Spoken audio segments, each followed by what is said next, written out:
আজি আমাৰ সন্মানীয় ভাৰতবৰ্ষৰ মুৰব্বী, যাক আমি ভগৱানৰ দূত বুলি ভাবোঁ, তেখেত হৈছে নৰেন্দ্ৰ মোদী ডাঙৰীয়া।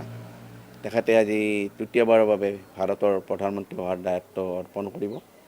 আজি শপত গ্ৰহণ তেখেতে কৰিব, যাতে আগন্তুক এই 5টা বছৰ আগৰ হৈ যোৱা 10টা বছৰ যি ধৰণে উন্নয়ন কৰিছিল, তাতকৈ যাতে যথেষ্টভাৱে উন্নয়ন কৰাৰ কাৰণে অগ্ৰগতি তেওঁ কৰিব আৰু চেষ্টা কৰিব।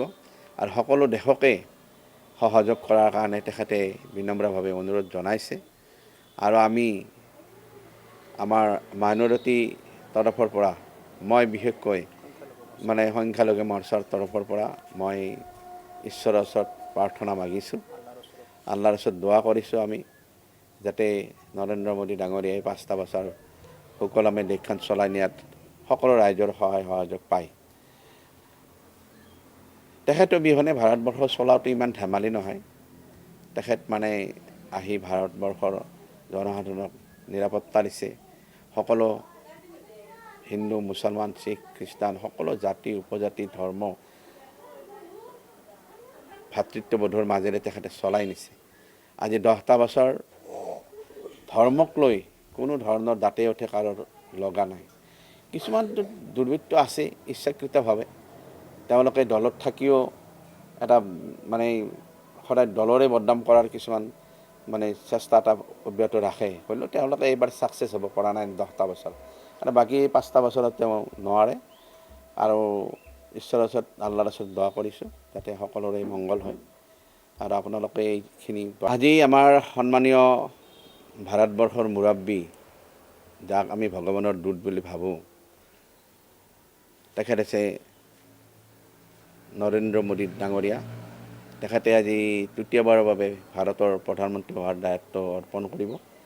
আজি শপত গ্ৰহণ তেখেতে কৰিব, যাতে আগন্তুক এই 5টা বছৰ আগৰ হৈ যোৱা 10টা বছৰ যি ধৰণে উন্নয়ন কৰিছিল, তাতকৈ যাতে যথেষ্টভাৱে উন্নয়ন কৰাৰ কাৰণে অগ্ৰগতি তেওঁ কৰিব আৰু চেষ্টা কৰিব। আৰু সকলো দেশকে সহযোগ কৰাৰ কাৰণে তেখেতে বিনম্ৰভাৱে অনুৰোধ জনাইছে।